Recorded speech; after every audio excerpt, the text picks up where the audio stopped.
用声音碰撞世界，生动活泼。开始以来，欧美的不知道你最近在社交媒体。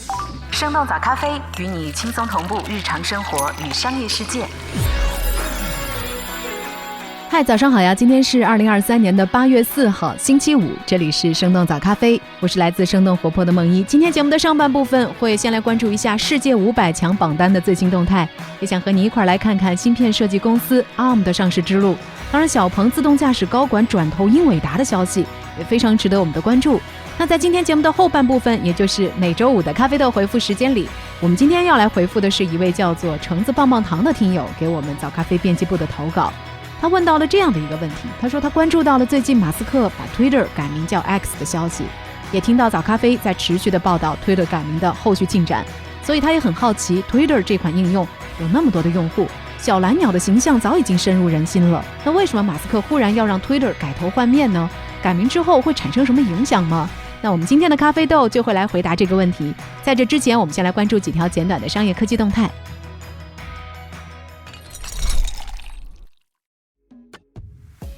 142家中国企业上榜世界500强，数量位居世界第一。8月2号，最新的财富世界500强榜单发布，沃尔玛连续第10年成为全球最大公司，沙特阿美首次上升到第2位。中国的国家电网公司继续位列第3，排在第4和第5位的分别是亚马逊和中国石油。和去年相比，今年上榜企业的营业收入总和有所增加，达到了大约41万亿美元。进入500强的门槛，也就是企业的最低销售收入，提高了23亿美元。不过受到全球经济下行的影响，500强企业的整体净利润有所下滑，同比减少了接近3亿美元。今年中国一共有142家企业进入世界500强，在数量上位居各国之首。其中去年营收几乎翻倍的比亚迪排名迅速上升了224位，是进步最多的中国公司。而宁德时代则首次成功跻身世界500强，并且超过了全球头部汽车零部件供应商采埃孚和麦格纳。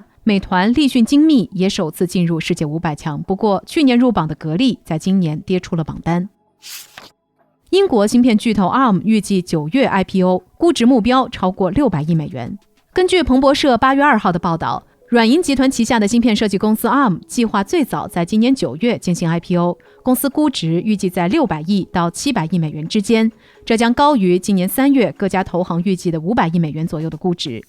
路透社的报道指出，届时 ARM 有可能会成为美股今年募资规模最大的 IPO。目前 ARM 正在和包括英特尔、英伟达在内的至少10家潜在战略投资者进行谈判。ARM 是一家来自英国的公司，全世界超过 95% 的智能手机和平板电脑都采用 ARM 架构。这家公司在嵌入控制、多媒体数字等处理器领域拥有主导地位。2020年，软银曾经向英伟达出售 ARM， 不过在监管阻力之下失败。此后的软银就一直在计划推动 ARM 的上市。根据英国金融时报此前的报道， ARM 正在洽谈引入英伟达作为其 IPO 的主要投资人，不过英伟达希望的估值在350亿到400亿美元，而 ARM 的期望值则接近800亿美元。如果 ARM 最终能够实现高估值上市，也将提振在最近一段时间深陷投资泥沼的软银。亚马逊推出自收购 Whole Foods 以来最大规模的食品杂货业务的改革。8月2号，根据彭博社的报道，为了迎合消费者的需求，亚马逊正在大刀阔斧地对食品杂货业务进行改革。这是自6年前完成公司史上最大收购，也就是买下 Whole Foods 以来规模最大的一次改革，包括对门店进行改造、测试新的高度自动化仓库等等。亚马逊还考虑首次向没有加入 Prime 会员的顾客提供生鲜配送服务。根据瑞银分析师的估算，美国的食品及日用杂货市场价值 1.5 万亿美元，其中沃尔玛一家独占超过 22% 的市场份额，亚马逊的全食超市以 4.4% 位居第5。今年年初，亚马逊的 CEO Andy Jassy 表示，将会加倍压注食品杂货业务，而且已经任命了一批来自传统零售商的高管帮助推进改革。Apple Card 的储蓄账户存款超过100亿美元。苹果在8月2号宣布，在和高盛的密切合作之下，旗下的高收益储蓄账户 Apple Card Savings 目前已经吸纳了超过100亿美元的存款。Apple Card 是苹果在2019年推出的新型信用卡，只对美国公众开放。消费者每次使用 Apple Card 都会获得比例是 2% 到 3% 的现金返现。今年4月开始 Apple Card 的用户可以在 iPhone 的钱包应用当中开设苹果公司与高盛合作推出的一款高收益储蓄账户 Apple Card Savings。这项业务的年利率是 4.15%， 是美国平均水平的10倍以上。在提供高收益储蓄账户之外，苹果还在今年推出了分期付款服务，希望能够借助金融产品让自己的信用卡快速普及。小鹏副总裁吴新宙确认离职，有可能加盟英伟达。8月2号，小鹏汽车自动驾驶副总裁吴新宙在社交媒体上宣布了自己离职的消息。小鹏汽车的 CEO 何小鹏也发文对此做出回应。根据36氪的报道，吴新宙将会加盟英伟达，担任这家公司的全球副总裁一职。吴新宙加盟小鹏汽车已经有4年的时间，任职期间他一手打造了新公司的智能驾驶体系，包括智能驾驶团队架构、工程和技术路线规划等等业务，也被认为是小鹏汽车智能驾驶的灵魂人物。目前小鹏汽车美国团队大约有150人，负责核心技术研发和落地的大部分团队都在中国。海通证券的研报指出，作为国内汽车头部新势力之一，小鹏汽车在自动驾驶、智能网联、智能座舱等方面的技术和创新具备一定的优势。不过英伟达在汽车业务上一直缺乏突破，今年1季度英伟达自动驾驶芯片和软件收入仅为 2.96 亿美元，低于同期高通和英特尔在汽车业务上的收入表现。吴新宙的加盟或许能够帮助英伟达更加准确地捕捉车企在高阶智能驾驶领域的需求。关于吴新宙是否加盟英伟达，英伟达方面表示无法给予正面回复，但是没有明确否认。而小鹏汽车那边目前还没有官方回复说明。以上就是值得你关注的几条商业科技动态，别走开，我们马上走入到周五的咖啡豆回复时间。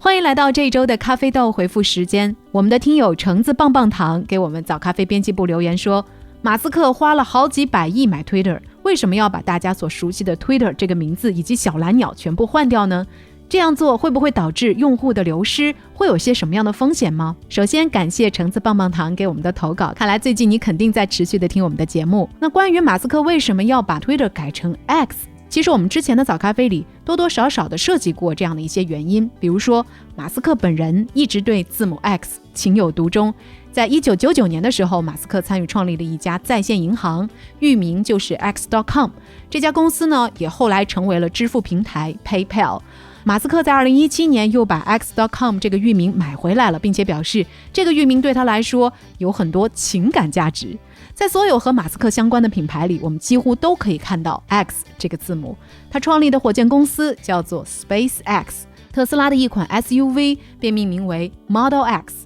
他上个月刚刚成立的人工智能公司叫做 XAI， 那 Twitter 被收购之后也并入了名字叫做 X 的一家公司。马斯克甚至还把 X 放进了自己孩子的名字里。纽约时报的评论说，在上世纪90年代 X 这个字母代表着一种对主流文化的反叛精神，而这种精神也是符合马斯克另类前卫还有些朋克的形象的，但同时也给人带来一种科技小子的尴尬感。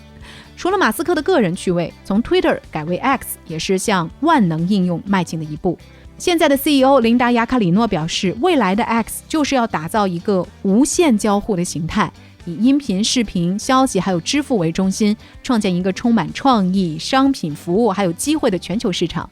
早在去年10月收购 Twitter 的时候，马斯克就表示，收购 Twitter 是创建一个万能应用 X 的加速器。不过美国的媒体好像并不看好如此大胆的举动，甚至认为这一次 Twitter 的改名有很大的风险。首先，马斯克的万能应用计划不一定可以实现。就在前2周，马斯克表示将会为 X 增强聊天和支付方面的功能。不过 X 如果想要涉足金融服务，将会面临美国不同州政府还有机构的监管。华尔街日报的报道表示，过去几个月里 X 一直在向美国各州申请经营资金转账业务的许可，目前他们拿到了亚利桑那州、密歇根州等等4个州的牌照。有业内人士表示，想要在全美范围内获得许可，可能需要长达1年甚至是更长的时间。X 的竞争对手比如说 Meta 还有 Snapchat， 这2家社交媒体在几年前都尝试过进入到支付领域，不过最后他们都是以失败告终。当然，马斯克自己在很多场合也都表示过，把微信当成是 X 最终发展的目标，但是目前还没有哪家互联网巨头在欧美市场复制了这样的一款万能应用。研究公司 Insider Intelligence 的首席分析师认为，西方消费者已经习惯于使用各种不同的应用程序和网站，同时信用卡的普及也使得移动支付的必要性降低。另外，知名互联网分析师 Ben Thompson 也有过类似的观点。他表示，微信诞生时没有来自传统网站、信用卡或者是其他社交网络的竞争，但是现在 X 所处的特殊环境使得大众无法接受这种万能应用的概念。第二个风险就是抛弃 Twitter 品牌所带来的损失。一个品牌的价值是很难精确计算的，不同的机构也有不同的方法，但是无论如何 Twitter 也是一个具有价值的社交媒体品牌。彭博的报道当中提到， Twitter 的品牌价值就达到40亿到200亿美元。 Tweet 和 Retweet， 也就是发推文和转发推文，这两个动作也紧紧地和 Twitter 的名称联系在一起，甚至成为了一种日常的表达，就好像在搜索的时候我们常常说的是 Google 一下或者是百度一下。马斯克在社交媒体上有着巨大的影响力，无论是远在中国的科技媒体，还是硅谷本地那些被发光性 logo 所打扰到的人，大家都注意到了从 Twitter 到 X 的转变。这样的一场品牌营销甚至难以被专业的 4A 公司所复制。品牌专家在接受彭博采访的时候表示，在整个改名的事件当中，最为受益的可能就是伊隆马斯克个人品牌了。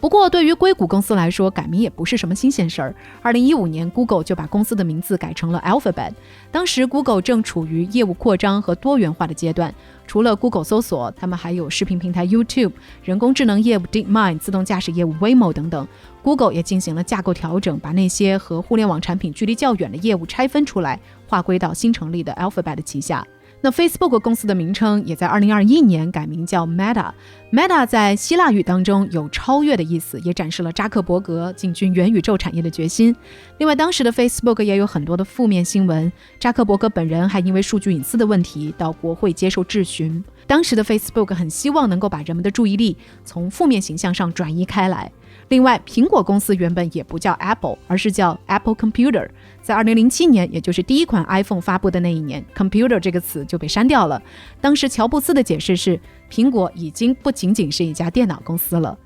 除了公司改名，产品更名的情况也是比较常见的。比如说，微软的邮箱服务从原来的 Hotmail 改成了 Outlook， 云盘服务则是从原来的 SkyDrive 变成了现在的 OneDrive。Google 的聊天软件也从 Hangout 改成了 Google Chat。不过这些产品的使用人数要远远少于 Twitter。 所以说到这儿，我们也很想来问问你，你经常使用的互联网产品当中有没有改过名字的呢？你认为产品改名会对你的使用影响大吗？欢迎在我们的评论区和我们一块来聊聊。当然，如果在你的日常生活当中观察到了那些让你感到好奇的现象或者是变化，欢迎大家像橙子棒棒糖一样给我们的早咖啡编辑部投稿。投稿的方式可以是文字，也可以是音频，如果合适的话，你的声音也会出现在早咖啡的节目当中。投递咖啡豆的渠道没有变，还是可以在我们的 show notes 当中找到，也就是单集简介里的给早咖啡投稿这个链接。非常期待听见大家的好奇心。另外，上周我们的咖啡豆阅读小测试又收到了上百位好朋友的参与。这次我们给大家的几个和节目内容相关的小问题，既有关于 Threads 这款应用的下载量，也有关于 Meta 的开源大语言模型，还有不使用 AI 数字人的影片等等一些问题。一共给大家出了5道题，目前全部答对的朋友大概占比是 20% 左右。所以看来这个月咱们题目难度有点大，不过没关系，下个月也欢迎大家再来尝试一下。在这次所有答对的朋友当中，我们的听友 Eleanor 是最早交卷的选手之一，恭喜你获得了早咖啡编辑部为你准备的一份小小礼物，到时候我们的生小英会和你取得联系的。另外，对于这一次咖啡豆小测试答案感兴趣的朋友，也非常欢迎你点开我们 show notes 中的咖啡豆月考的链接，你可以看到更加详细的答案解释。好了，周五版的生动早咖啡就是这样了，提前祝你周末愉快，那咱们周一一早再见啦，拜拜。这就是我们今天的节目了，我们其他的成员还有监制泽林，监制一凡，声音设计 Jack， 实习生亏亏。感谢你收听今天的生动早咖啡，那我们就下期再见。